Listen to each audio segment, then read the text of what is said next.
Hey everyone, Thrift Store Dave here. Excited today to do a look back video at some of my best flips of the year 2024. My hope is that some of these things over the years will still remain relevant when you go thrifting or go to garage sales or estate sales. And some of these were my highest margin profits or just great finds that ended up being surprises for me even that I learned about. So some bolos I want to share that you guys will be able to take with you when you go out thrifting. Let's begin. First, we have this unassuming little brooch. It is definitely a jewelry bolo if you're digging through a little bin. These are strawberries. They're non-specifically stamped Austria on them. And I paid only $3 for these, but they're in demand. Anything that's kind of like blue and jelly-like, people tend to gravitate towards in jewelry. So if your margins are good, snap these up. After that, I have a Purdue University Seiko watch that I was able to sell from a giant lot of watches. So per watch, I was in for $1 a piece. You could see made a great profit just on this one alone. And it was a perfect timing situation where Purdue is in the NCAA Final Four. People like their brands. After that, we've got a vintage 1950s Disney Figaro ceramic figurine. These guys are valuable. They're kind of niche. This one had its original stickers on it, so made a huge profit on that as well, having only paid $3 for it.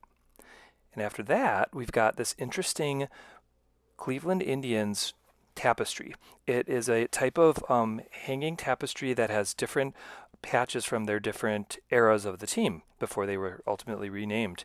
And so this was a very popular piece because A, it's kind of canceled now, and B, it has two sides to it, and these tend to go for a lot of money. And I found this just on shopgoodwill.com amongst a lot of sports memorabilia. So while I was bidding against other people to get the whole lot, they didn't see the value in this one piece. So I paid a little more for that lot, but made more than that back just on this tapestry alone. So sports tapestries, I would always look at them if the price is right. Continuing with sports themes for a moment, this was a Kansas City Royals Mike Moustakas bobblehead. It's a very special one because it was related to a big play he made that helped them eventually secure a World Series title. This was in a lot of bobbleheads that I got, so when I was searching on Shop Goodwill, I was able to just look them up on eBay, cross-reference, figure out what my margins are before I even committed to it. Made a lot of money on that lot. Next, we've got a University of Illinois jack-o'-lantern. This, again, keep in your sights the ideas that people love holidays and they love their colleges. And so they will always want stuff to commemorate the time that they spent in their youth. And if they are rabid fans, things like this carry a lot of value. I was able to buy this for $3 and sell it for $40. Now this next piece, I didn't make a ton of money on. I sold it for 25 bucks, but I only paid $1 for it. It was kind of just amongst a pile of backpacks in the thrift store. But what was cool about this was it was special to a family who wanted it because their son had one of these when he was little, and then their son just had a child, and they wanted to give one to their child to kind of continue their little quirky tradition. So that was, to me, one of the most special flips of this year because it had a special meaning for the family who received it.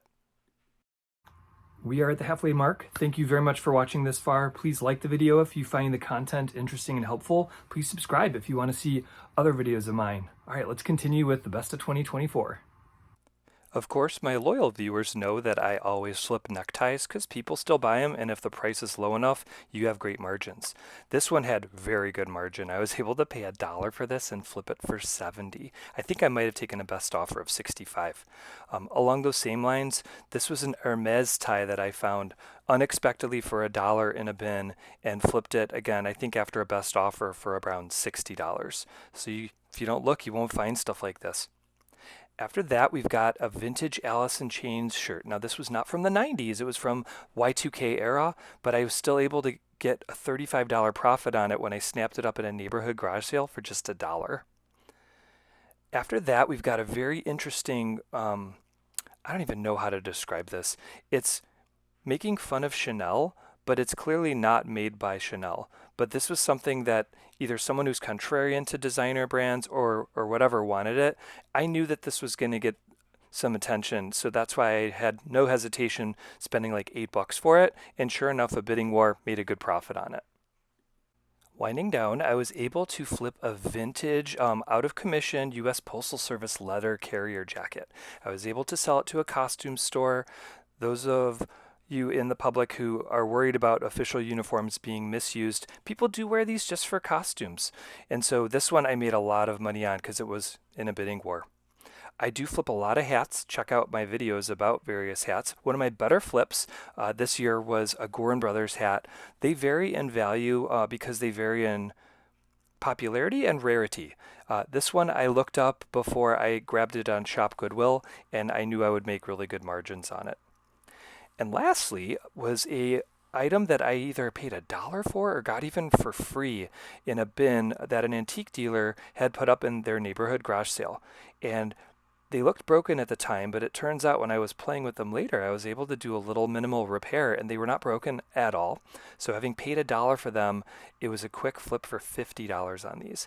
It reminds me to always go to neighborhood garage sales. Some might be higher yield than others, but if the prices are right, you can get a lot of good margin on items that you buy at them.